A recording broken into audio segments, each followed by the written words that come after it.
Olá, bem-vindo ao podcast do Museu do Dinheiro e se o dinheiro falasse. O que é mediar? Mediar é estar entre. Mas então o que é a mediação cultural? Como é que nos pode ajudar a compreender melhor tudo o que se encontra dentro de um museu?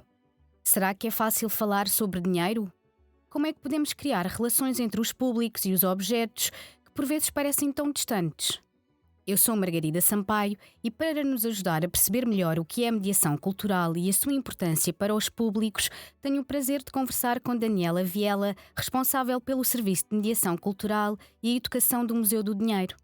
Daniela, muito obrigada por teres aceitado o convite. Tenho muitas perguntas, mas gostava de começar por te perguntar: o que é para ti mediação cultural? O que faz na prática um mediador cultural? Então, em primeiro lugar, muito obrigada, Margarida. Mediação, como tu disseste e utilizaste o termo entre, meio, não é? Então temos que pensar meio de quê? Ou seja, temos que pensar nos objetos da coleção ou nas exposições do museu e que pontos de contacto é que nós encontramos com os públicos. Depois não podemos esquecer que realmente os públicos são muito diversos. As suas motivações são muito diferentes, as expectativas. Que significados é que estes públicos podem dar ao que estão a ver, não é? Ao olhar, e como é que eles podem realmente relacionar-se com estes objetos. Depois muitas vezes estamos a falar do passado e nem sempre é fácil trazê-los para a atualidade. Mas acho que esse também é o grande segredo. Não é ensinar algo, apesar da mediação estar relacionada com a educação não formal, podemos dizer, mas fomentar o desejo por saber mais. Então provocar, questionar, refletir. Também temos que pensar que os públicos, nós já não os vemos como aqueles públicos contemplativos de outrora, não é? Portanto, hoje o que nós queremos também com a mediação cultural é trazê-los à participação, que eles sejam ativos, que eles falem. Portanto, tens aqui um sentido crítico e de criatividade neste processo, portanto, é fundamental. E dentro disto que tu estás a falar, que é bastante mais complexo, não é uma coisa simples na realidade, qual é que é o papel de um mediador cultural na mediação cultural? Sim, no meio disto tudo, não é? O mediador cultural, para já, pode ter uma grande diversidade a nível de formação académica.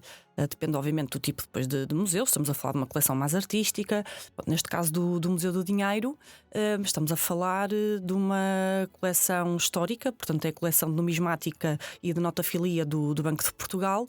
Portanto, aqui os mediadores têm que dominar estas temáticas. E atenção, que o desafio é mesmo esse: é uma diversidade muito grande de temáticas. Estamos a falar de história, estamos a falar de economia, de arte, portanto tem que dominar estes temas. Ele tem que ser rigoroso, tem que ser intelectualmente honesto, mas tem que dar aqui também a palavra aos públicos. Então o que nós estamos a falar é de fazer um programa educativo com diversas atividades para os vários públicos.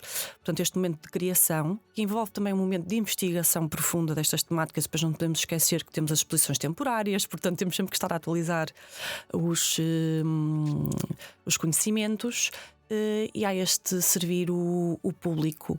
Portanto, desde a assistência de sala, portanto, o acolhimento, a orientação do espaço, portanto, tudo que seja contacto com o público e comunicação com o público.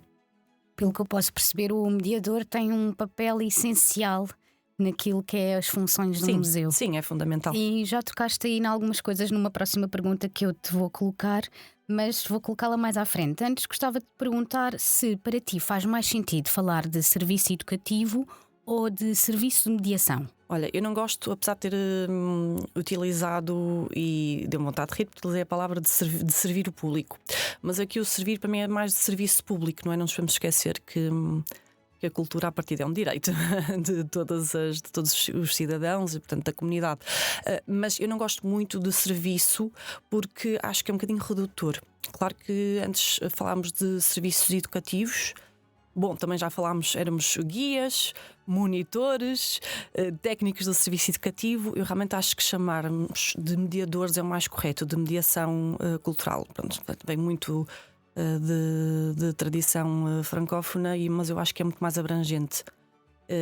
A verdade é que a mediação cultural não se faz só através deste serviço ao público presencial. Quer dizer, o que é que tu fazes? Fazes mediação desde o início. Quer dizer, a exposição, o que tu colocas no site, o atendimento telefónico, tudo. Portanto, a mediação, eu tenho uma visão bastante abrangente e muito horizontal, muito integrada. Portanto, prefiro mediação.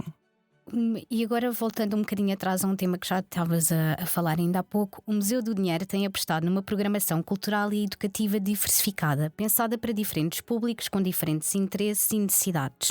No projeto educativo do Museu do Dinheiro, quais são para ti os principais objetivos e que importância é que tem a acessibilidade? Os principais objetivos são tornar acessível a coleção do Banco de Portugal. É uma coleção muito, muito rica e que fala sobre a história do mundo de Portugal através do dinheiro. Isso é absolutamente extraordinário. Portanto, fazer com que a comunidade possa ter esta relação de proximidade com esta coleção e com a instituição é de uma grande importância. Ao final do dia, o que nós queremos é quase transformar a ideia do mundo que as pessoas têm, não é? O museu é um sítio, é um espaço de liberdade. E é muito bonito quando elas se encontram aí, não é? Relacionarem-se. Então, esta relação com a comunidade é extremamente importante e, obviamente, que temos que contribuir para a educação financeira e económica da população. Ao longo destes anos, imagino que tenhas enfrentado desafios nas atividades de mediação. Quais foram para ti os maiores desafios e também as maiores conquistas, desde que o Museu do Dinheiro abriu as portas em 2016? Olha, perguntaste-me anteriormente e não respondi a questão da acessibilidade. Pronto, respondo agora. O projeto de acessibilidade tem sido acessibilidades, não é? Podemos falar de barreiras físicas, barreiras de comunicação. Nós desde 2017, portanto o museu abriu em 2016, apesar do museu ter tido, obviamente, vários diagnósticos de acessibilidade aprovados e fisicamente a própria muralha, quer dizer que não estava prevista, as pessoas podem visitar a muralha, temos uma plataforma e fisicamente as pessoas podem descer através de uma plataforma quando têm a mobilidade reduzida. Portanto, há uma série de preocupações, mas não podemos ficar só por aqui, não é? Nós fomos fazendo visitas as chamadas acessíveis para pessoas cegas e com baixa visão e para pessoas surdas. Depois também vamos recebendo vários públicos com também alguma deficiência cognitiva. Portanto, isto é muito diverso e vimos realmente a necessidade de ir ao encontro dos públicos. A inclusão não pode ser vista como um privilégio, não é? Quer dizer, a partir desse o museu é de todos, tem que estar preparado para que qualquer pessoa possa entrar e relacionar-se. Não é assim tão simples, obviamente.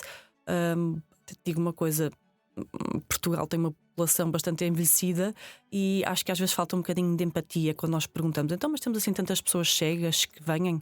Não, é ao contrário, nós temos é que fazer com que um espaço esteja perfeitamente acessível e seguro para que as pessoas possam entrar e depois também entender estes conteúdos, não é? Quer dizer, portanto, um dia somos nós que não conseguimos perceber bem aquela letra ou que a luminosidade não está tão adequada, portanto, tem sido um desafio, mas temos conseguido. Temos feito mais diagnósticos à acessibilidade do museu. Colocámos agora inclusivamente no piso zero, digamos assim, na nave, o piso podotátil para as pessoas cegas. Portanto, devagarinho vamos avançando. Então esse tem sido um desafio. E a nível da mediação propriamente dita presencial, vou chamá-la assim, ou seja, com os públicos, o Museu do Dinheiro tem muitos dispositivos tecnológicos e interativos e assim que abrimos, para nós foi um desafio integrá-los no nosso discurso, porque podem ser também um fator de distração dos públicos. E às vezes alguns mediadores assustavam-se um bocadinho, porque também não estavam habituados, sei lá, a ter um robô que fala, ou, por exemplo. Portanto, nós temos é que resgatá-los a nosso favor. Então, às vezes, gerir esses picos de energia e de interesse dos públicos foi um desafio, mas acho que nós também temos uma preocupação constante com a avaliação. E portanto o feedback que nós encontramos por parte dos públicos tem sido sempre muito positivo nesse sentido e tem sido sempre construtivo. Estava a ouvir-te falar e estava-me a lembrar, não é? No início, quando o museu abriu, de como os interativos eram supostamente intuitivos e não precisavam de ninguém para ajudar a explicar como é que funcionavam, não é? E mais uma vez a importância do papel do mediador no contexto expositivo. Sim, sim. Estamos quase a chegar ao fim, mas ainda gostava de te perguntar: há 2 visitas iguais? Não. Pode haver parecidas. Ou seja, nós quando falamos inclusivamente dos perfis dos públicos, nós já sabemos à partida que o chamado público sénior poderá gostar mais de X, ou que as crianças dos 6 aos 8 poderão, não é? Pronto, tem a ver depois com os conteúdos curriculares, etc. Mas não dá, uma pessoa, ninguém é igual, portanto as pessoas vão-nos dando sempre coisas muito diferentes e nós vamos lá estar trabalhando. É uma coisa que o mediador também tem que saber fazer, é receber essas manifestações do público e trabalhar com elas, não é? Envolvê-las. Então nunca há visitas iguais. E para terminar, tenho um pequeno desafio. Gostava que partilhasses uma curiosidade. Qual é que é o teu objeto favorito do museu? Se há algum que tenha sido mais desafiante mediar, ou há algum episódio que tenha marcado especialmente? Não tem de ser os 3, pelo menos um. Sim. Então, eu acho que qualquer moeda é desafiante de mediar, porque estamos a falar de objetos pequeninos, mas aí lá está o suporte gráfico, visual e os próprios interativos ajudam-nos a olhar para elas com mais detalhe e noutra escala. Mas para mim o meu objeto favorito e também desafiante, porquê? Porque é muito diferente, são os cauris, portanto aqueles búzios do Índico que também foram usados como dinheiro, digamos assim, como moeda de troca. Então obviamente que tudo que sai fora daquilo que tu estás habituado a ver como dinheiro te desafia a entender. E aqui tentei perceber, não só estás a falar de uma cultura já completamente diferente, estás a falar também de outro tempo, mas como é que realmente este búzio era utilizado como moeda de troca. Então, ao final do dia, o que é valor? Não é? O que é que tu dás valor? E isso para mim foi realmente um momento muito disruptivo para mim, de entendimento da coleção do museu. Depois tenho histórias com muita piada, obviamente. As crianças dão-nos muito, não é? Acho que ficará para sempre a maior moeda ser a bolacha Maria, por exemplo. Mas acho que das situações mais bonitas que eu já tive foi precisamente numa visita com pessoas com mais idade, os chamados séniores, em que a senhora no final me abraçou e disse: eu hoje não estava a conseguir levantar, estava numa fase menos boa da sua vida e da sua saúde mental, e disse-me: vinha, obrigada, e vocês hoje deram-me vida. E então entrei de uma maneira e saio de outra aqui do museu. Acho que isto para mim vale tudo. Claro. Muito obrigada, Daniela. Venham ver Dinheiro Como Nunca Viu, de quarta a domingo, com entrada gratuita.